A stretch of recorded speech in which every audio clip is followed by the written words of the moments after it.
Welcome to This Week in East Brunswick. It's April, and that means it's time for the annual New Jersey Folk Festival at Rutgers University.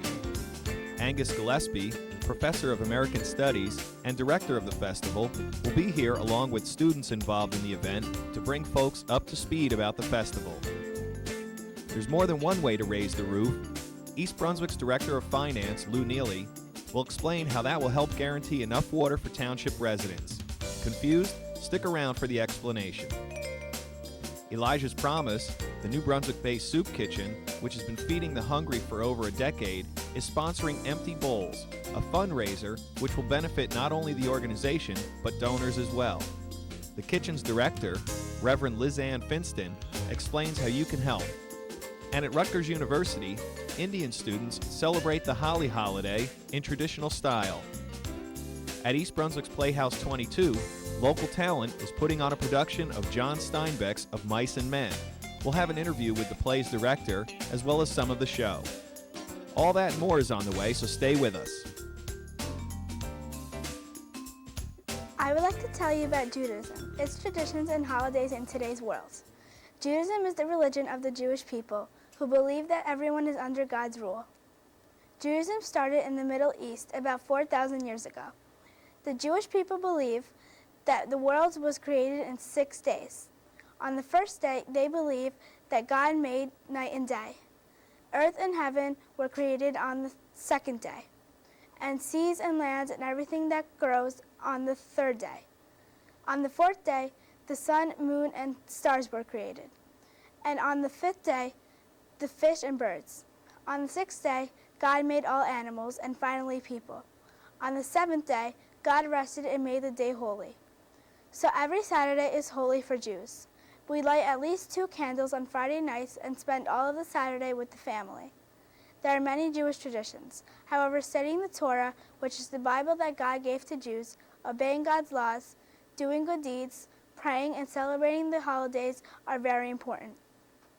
Bar and Bat Mitzvah is an important tradition when at the age of 13 for boys and 12 for girls, children become obligated to observe the Jewish laws. Rosh Hashanah is the start of the Jewish year and is very meaningful. Yom Kippur is a very holy holiday, a day when we ask for forgiveness from God and people. We fast and pray on that day, and we also blow the shofar, a ram's horn, to wake up the conscience of people. After many centuries, despite the challenges and threats, Judaism remains a strong religion. The Jewish people have remained united by religious faith, and our holidays bring us closer together, not only to one another, but also to God.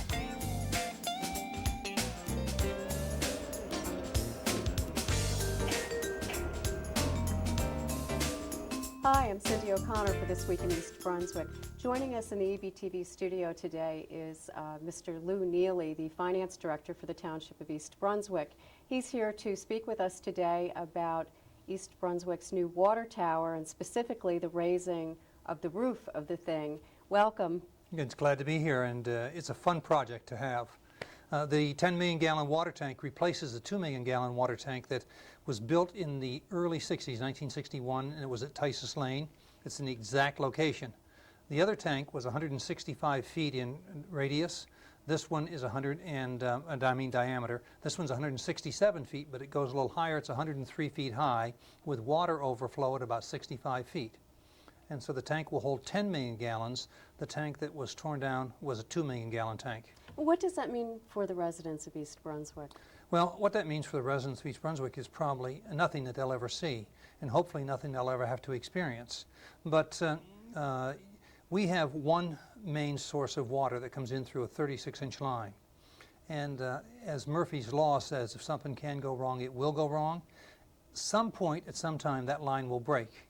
When that line breaks, we're going to have to repair it. And a 36-inch line takes more than 1 day to repair. Therefore, we wanted to have in storage as background reservation 3 days worth of water supply. So with the elevated tanks that we have, plus this ground reservoir, we'll have now 3 days worth of water in the event that there's a major line breakage, and the people in town will still have fire protection, have water, and it'll just go on with life as if it never happened. And this is called redundancy. Tell us about this roof raising. It was really something. Okay, the water tank that we're talking about, this 10 million gallon tank, has 1,450,000 pounds of steel in just the walls itself. Now the roof that sits on top of that has 300,000 pounds. And you build the roof by building the roof inside the shell of the tank on a little lip. And there's a 1/4 inch all the way around that lip.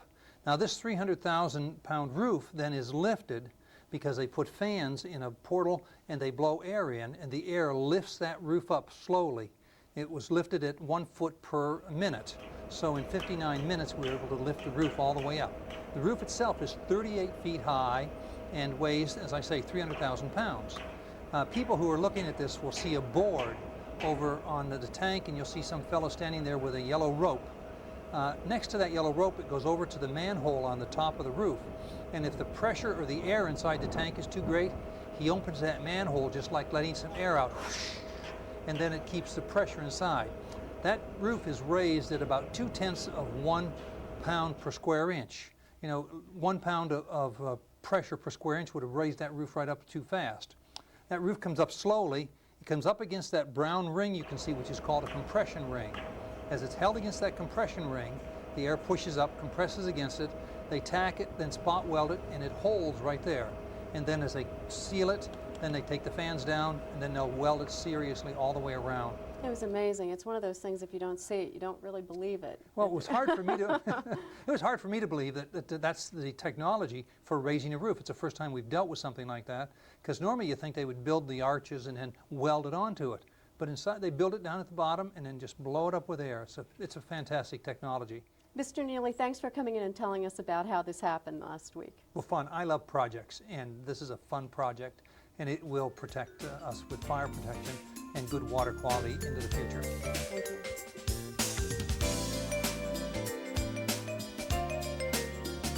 Hi, I'm Judith Lebline, and we're on the set of Conversations here at East Brunswick Television. Joining me is Reverend Lizanne Finston, and she is with Elijah's Promise Soup Kitchen in New Brunswick. Welcome. Thank you, Judith. And I love soup, and the opportunity to eat a lot of soup in beautiful crafted bowls is coming up. That's right. And it's a benefit for Elijah's Promise. It's called Empty Bowls. Tell us about it. Empty Bowls is actually an event that was started by and inspired by East Brunswick's own Annalise Mueller, who's a resident potter and a volunteer at the Soup Kitchen. She's a wonderful artist. Wonderful artist and human being. And Annalise and her students at her studio have created literally hundreds of little handcrafted bowls. And on the day of the event, on April 25th, there will be 3 different wonderful soups available, and we'll be filling those bowls with soup and raising money to support the work of Elijah's Promise Soup Kitchen. What a great idea. So you get to go home with this beautifully handcrafted bowl. That's right. You get to have great soups prepared at Elijah's Promise. And it's Sunday, April 25th from 12 until 2. That's right. All the money goes to Elijah's Promise? That's right. All the money goes to Elijah's Promise. And tell people that aren't aware of Elijah's Promise what kind of services you provide. We provide a soup kitchen that's open every day of the year. We served almost 98,000 meals last year to people in the community. We do a number of different feeding initiatives along with that. We do social services, culinary job training. We have a catering enterprise and a whole lot of other things that go on every day. So it's not just about feeding the belly, it's about helping people move on in their lives and find valuable careers. That's right. Who's going to be preparing the soups? Actually, students and graduates of the culinary program. And some of the graduates of the culinary program are working in restaurants throughout New Jersey right now, really high-level restaurants. Yeah, we've had students working at fine-end restaurants to corporate facilities and hospitals and the university and all over the place. They're doing really well. So you can expect some really good soup and some really beautiful bowls. Soup. Excellent soup and beautiful bowls. Now, there's a $20 donation. Do they need to register ahead? If they would like to register ahead, they can call our office and RSVP to 732-545-9002, extension 10, or the operator, and or they can show up the day of the event. Wow, $20. All the soup you can eat. All the soup you can eat in a beautiful bowl. That's right. Well, and we'll throw in some bread and dessert and drinks you too. can't beat that. Now, there's another big event coming up that, frankly, people just run to, and that's Chef's Night. Tell us about that. Chef's Night will be coming up this year on Monday, June 14th, and that event is a wonderful event that brings together local chefs who come out and prepare wonderful culinary creations, and people dine and enjoy a nice evening of great food and good company, and again, all the funds raised from that event support the culinary training program. And as a reminder for all of our viewers, poverty is all over Central Jersey. That's right. And it could be your neighbor. Yeah, all over Central Jersey, all year round. And so I encourage people to be thinking about ways that they can make a difference and contribute to organizations that are helping people who are poor. Well, there's whenever they can. 2 tasty ways to do it. There's Empty Bowls, which is on Sunday, April 25th, and there is Chef's Night on Monday, June 14th, so you can fill your belly so other people's bellies can get filled, That's too. right. And the number one more time, Reverend. Is 732-545-9002, extension 10. Thank you so much. For This Week in East Brunswick, I'm Judith Lebline. Air, the Rutgers Indian Club, held their annual Holi Festival last Friday in the Nicholas Music Center at Rutgers. Here are some highlights.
Hi, I'm Cindy O'Connor for This Week in East Brunswick, and with us here in the EBTV studio are folks from the New Jersey Folk Festival, Dr. Angus Gillespie, Morgan Grass, and Mara Hansen. Welcome. Thank you. Dr. Gillespie, you're the director of the Folk Festival. Give us a little overview of the festival this year. Well, typically, as frequent visitors know, we have ethnic themes. We've done Mexico, we've done India, we've done Ireland, but this year it's a little special. This is our 30th anniversary. So one way to think of it, we've tried to bring back some of the best acts of the past, a kind of collection, an anthology, if you will, of some of the very best things that we've ever done over the last 30 years. I realized this morning that I've been going to the Folk Festival with my family for 20 years, and I was trying to think, is that possible? You know, you've really been doing it for a long time. It's quite a production. Tell us how it works. Well, it takes almost a full year to get ready. I mean, the day after the festival, we start planning for the following year. And then over the summer, we start booking the acts, and then we start recruiting next year's student committee. And then we have a whole manual, a thick book of procedures, like 175 pages. We follow step by step, week by week, till hopefully everything's in place by the day of the festival. I understand this is actually a class at Rutgers. Tell us about that. Yes, it's called Folk Festival Management, which almost sounds like a joke, except that it's for real. It's partly an academic course about folk culture, what it is, how to present it, because folk festivals are kind of unique. It's a combination of show business and academic folklore. So it has an educational dimension, but it's a soft sell. Mm-hmm. Morgan, you're the festival manager. What are your responsibilities this year? Oh, geez, everything. My main responsibility is to be a liaison between the faculty advisors and the student coordinators, and I just keep everything on track and keep everything going well. Tell us about the food and the crafts that people might find at the festival. Oh, geez, well, our food is great. We have a wide variety of food at the festival, from American food like funnel cake and hot dogs and pizza, to ethnic food from New Jersey like Indian food and Mexican food and things like that. And what about the crafts? The crafts at the Folk Festival are great. We have somewhere between 75 and 100 crafters that are put through a panel of jurors that the crafters submit slides and they're juried. And once they are accepted to the Folk Festival, they're allowed to come back each and every year so that we have a quality crafts at the Folk Festival. I know, it's awesome. I buy earrings there every year. It's the place to go for that sort of thing. Absolutely. In years past, I've seen metal workers and silversmiths, goldsmiths, sculptors. What are some of the other kinds of crafts that people, I go and shop for holidays and birthdays and that sort of thing. What other sorts of things might people see? Oh, we have a lot of different things, from pottery workers to glass blowers. We have ethnic kinds of crafts, people that make teepees, people that make just everything from tables to glasses, everything. And Mara, you're the media coordinator this year. Yes, I am. You've had experience, I guess last year you had experience in the kids areas. Tell us about the kids. What's available for kids? Oh, well, this is a fun day for children. They're from pretty much from the beginning of the festival until right before it closes. We close at 6, and the kids' tent closes at 4. There's free crafts for them to make. There's face painting. This year we have a caricaturist. Also, starting right around lunchtime at noon, we have games that give away free prizes to those who win, and it's just so much fun. And it culminates at 4 p.m. with our traditional pie eating contest. And do you have pony rides this year? Yeah, we have Cloverland Pony Ride Company. They're going to be coming this year, as they do just about every year for the past few years. They're going to be giving out pony rides and a petting zoo for a small fee. It's definitely a fun day for children and families. This is a family event. Now, you've told me that the connection between the Folk Festival and Ag Day is shared space and maintenance and that sort of thing. But if you're bringing children, it's certainly a wonderful thing to go over to the ag farm and walk through the barns with the kids in between lunch and crafts and that sort of thing. But music is really what people come to the Folk Festival for as well. Who can tell us about the music? Well, I can tell you a little bit about that. Our headliner this year is Tony Trischka and Skyline, which is very well known to folk music aficionados. It's a group from Bergen County up in North Jersey. The kind of music they play is often referred to as newgrass, which is sort of up-tempo, innovative bluegrass music. Tony Trischka is a virtuoso banjo player and has a big following. But we also have music from all over the state. For example, we have Jim Albertson, who's a folkways recording artist. He's known for his album Down Jersey, which has all kinds of South Jersey materials, the material about the Jersey Devil, oyster boats, the Delaware Bay, the Pine Barrens, and so on. You mentioned something about a heritage area with special crafts or visitors. Can you tell us about that? Yeah. These are kind of our blue ribbon crafters who are there not so much to sell things, but to demonstrate their crafts. For example, this year we have Harry V. Shords of Seaville, New Jersey.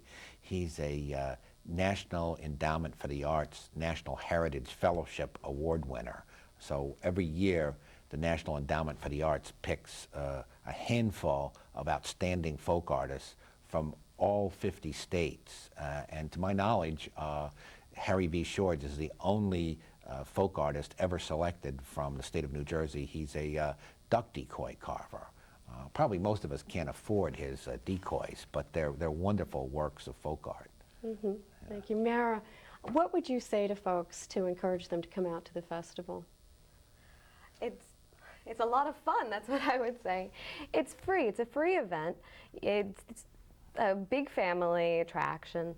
We've got 4 stages of continuous music. We've got food representing countries from all over the world. We've got crafts for every hobby. We have free kids events. And with the 30th anniversary, you're sure to get a very good selection of the past 30 years. Okay. If you want to find out more about our folk festival, I encourage everybody to check out our website, which is njfolkfest.rutgers.edu, or you could feel free to give us a call at area code 732-932-5775.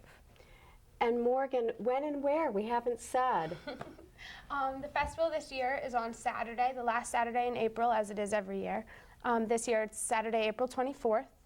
The festival hours are from 10 a.m. to 6 p.m. And to get there, you can find directions on our website, which Mara just said, njfolkfest.rutgers.edu. It's very easy to get to. It's right off the turnpike at exit 9 on Rutgers University campus. Right, for those of us in East Brunswick, it's right across from Sears, really, right at the end of Riders Lane. So we'll see you there. Thank you. Thank you. Hi, I'm Doug Brodigam, and I'm directing a production of Mice and Men at Playhouse 22 for the East Brunswick Community Players.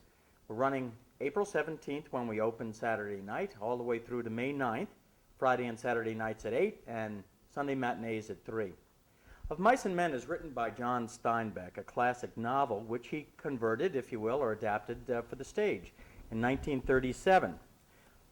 Steinbeck actually grew up in the area of California where the play takes place, back at the tail end of the Depression and the time period of the Dust Bowl. It was a very tough time for people, particularly Lenny and George, the two main characters of Mice and Men. Kind of a buddy play, if you will, although they don't have much. In fact, $10 after a month's work for the two of them was a lot.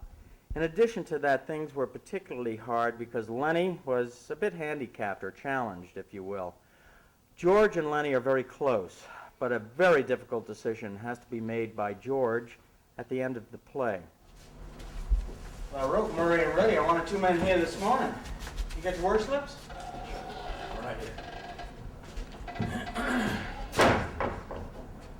Well, see, it wasn't the fault of Murray and Reddy here. It says you were supposed to be here at work this morning. Bus driver gave us a bum steer. We had to walk near 10 miles. But bus driver says we was here when we wasn't. We didn't hitch no rides. Yeah, well, I had to send the grain team out short 2 buckers. It won't do any good to send you out now till after dinner. You just get lost. All right, what's your name? My name's George Milton. George. What's yours? His name's Lenny Small. Lenny Small. So where you boys been working? Up around Wheat. You too? Yeah, him too. See, you are a mighty big fella, ain't you? Hell of a good worker too. Yeah. Strong as a bull. Strong as a bull. Oh, you are you? Strong as a bull. What can you do? Anything you tell him to. What can you do? Well, he can do anything you ask him to. He can pitch green bags, drive a cultivator, he's a hell of a good skinner. What's it laughing for? He laughs when he gets nervous. Yeah? Look, I ain't saying he's bright because he's not. But he can put up a 400-pound bag. Say, what are you selling? Huh? I'd just like to know what stake you got in this guy. You taking his pay away from him? Oh, hell no, of course not. Well, I never seen one guy take so much trouble with another guy. I'd just like to know what your percentage is. He's my cousin. I told this old lady I'd take care of him. He got kicked in the head by a horse when he was a kid. He's all right, just ain't right. You can do anything you tell him to. Just give him a try. God knows you don't need brains to buck barley bags.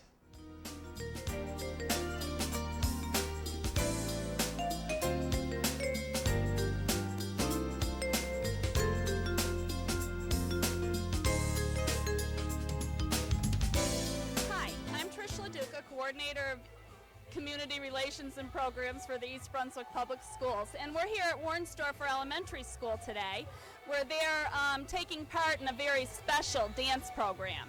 This is our dance residency.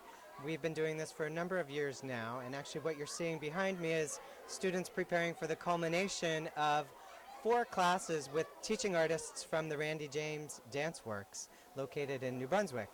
And students have been working with teaching artists for about a month now here at Warnsdorfer. But in each of our elementary schools, all of our 5th graders have been working with teaching artists and learning a lot about modern dance. And today what they're doing is they're actually getting a hands-on experience to participate in performing dance, which is something really exciting and something new and different that we did this year. We've been doing the dance residency for a number of years, but this is the first year we've made it real practical and real hands-on for the kids, and the kids are really enjoying it. Well, let's hear a little bit about what Daphne has to say about what she did learn. So what did you learn, Daphne? Well, we learned how to dance really well, and they taught us a lot of new moves, and we just kind of got used to it. Like with the music and all, we started out really slow, but then we got really fast, and we started to get really good at it. Now, you weren't a dancer before. Do you feel like a dancer now? Kind of, yeah. So that probably feels pretty good. And how do you feel about performing in front of your friends today? Well, all of us were a little nervous, but since we practiced at home and in school, we think that we're going to do well, and we're really excited. Very good. I can't wait to see it myself. Renee, tell me a little bit about how you feel the experience the kids got from this. I think it's been a great experience for them because of the active participation. They were the choreographers for some parts, so it wasn't that they were just learning a routine and then repeating what they've been taught. And performing in front of their peers, I think, is great because it gives them a chance to get feedback from somebody other than myself or another teacher. And I think it's great to set up the 4th graders for what they're going to do next year, too. I see a lot coming from this, not only the arts, self-confidence building, learning about some different careers, so this was really a great program.